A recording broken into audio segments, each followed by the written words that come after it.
بسم اللہ الرحمن الرحیم۔ حضرت کعب بن اجرا رضی اللہ تعالیٰ عنہ بیان کرتے ہیں کہ رسول اللہ صلی اللہ علیہ وآلہ وسلم نے فرمایا، ممبر کے پاس آ جاؤ، ہم آگے۔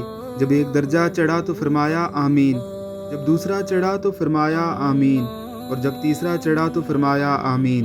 جب اترے تو ہم نے عرض کیا، یا رسول اللہ صلی اللہ علیہ وسلم، ہم نے آج آپ سے ایک ایسی چیز سنی ہے جو پہلے نہیں سنا کرتے تھے۔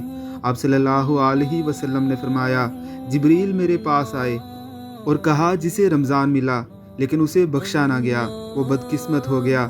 میں نے کہا آمین۔ جب میں دوسرے درجے پر چڑھا تو انہوں نے کہا، جس کے سامنے آپ کا نام لیا گیا اور اس نے درود نہ بھیجا وہ بھی بدقسمت ہو گیا۔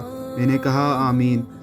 جب میں تیسرے درجے پر چڑھا تو انہوں نے کہا، جس شخص کی زندگی میں اس کے ماں باپ دونوں یا ان میں سے ایک بوڑھا ہو گیا اور انہوں نے اسے خدمت اور اطاعت کے باعث جنت میں داخل نہ کیا وہ بھی بدقسمت ہو گیا۔